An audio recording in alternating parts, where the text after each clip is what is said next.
Kaleshwaram commission నివేదికపై KCR Harish Rao పిటిషన్లపై విచారణ రేపటికి వాయిదా పడింది. కేసీఆర్ తరపున అడ్వకేట్ శేషాద్రి వాదనలు వినిపించారు. కమిషన్ నివేదికను ఎప్పుడు అసెంబ్లీలో ప్రవేశపెడతారని కోర్టు ప్రశ్నించింది. నివేదికపై చర్యలు తీసుకున్నాక అసెంబ్లీలో పెడతారా, అసెంబ్లీలో పెట్టాక చర్యలు తీసుకుంటారా అని క్వశ్చన్ చేసింది. ఇంకా ఏ నిర్ణయం తీసుకోలేదని ప్రభుత్వం తరపు న్యాయవాది తెలిపారు. రేపు లేదా సోమవారం సమాచారం తెలుసుకుంటామని తెలిపారు.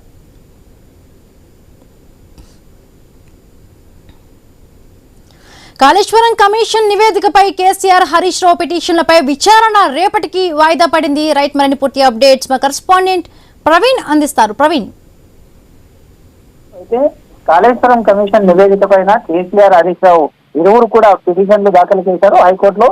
అయితే సుదీర్ఘంగా వాదనలు కూడా కొనసాగాయి. వాదనలు కొనసాగిన తర్వాత ఈ యొక్క విచారణ ఏదైతే ఉందో విచారణని రేపటికి వాయిదా వేస్తూ తెలంగాణ హైకోర్టు అయితే నిర్ణయం తీసుకుంది. అయితే కేసీఆర్ తరఫున అడ్వకేట్ అయినటువంటి శేషాద్రి వాదనలు కూడా వినిపించడం జరిగింది. అయితే కమిషన్ నివేదికను ఎప్పుడు అసెంబ్లీలో ప్రవేశపెడతారంటూ కూడా అయితే ప్రభుత్వం తరపునటువంటి న్యాయవాదికి ప్రశ్నించినట్టుగా తెలుస్తుంది. అదేవిధంగా నివేదిక పైన చర్యలు తీసుకున్నాక అసెంబ్లీలో పెడతారా, లేదంటే అసెంబ్లీలో పెట్టాక చర్యలు తీసుకుంటారా అనే క్వశ్చన్ కూడా చేసినట్టుగా తెలుస్తుంది. ఇంకా ఏ నిర్ణయం తీసుకోలేదు అంటూ ప్రభుత్వ తరపున న్యాయవాదికి తెలిపారు. రేపు లేదా సోమవారం సమాచారం తీసుకుంటామని కూడా తెలపడం జరిగింది. ఇదే విధంగా ఈ విషయంలో కాళేశ్వరం కమిషన్ నివేదికపై కేసీఆర్ అయితే హరీష్ రావు ఇద్దరు కూడా పిటిషన్లు దాఖలు చేసిన నేపథ్యంలో హైకోర్టులో అయితే సుదీర్ఘంగా వాదనలు కూడా జరిగాయి. కాళేశ్వరం నివేదికను కొట్టివేయాలంటూ కేసీఆర్ హరీష్ రావులు హైకోర్టును ఆశ్రయించారు.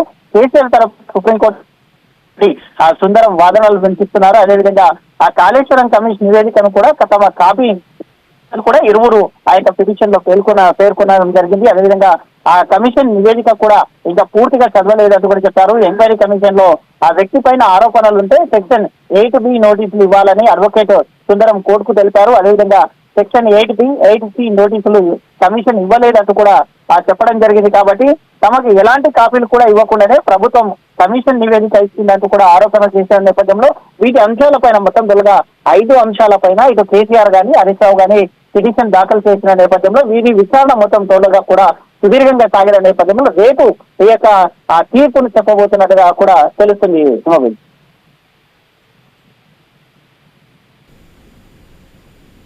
Right, thank you Praveen, thanks for the updates.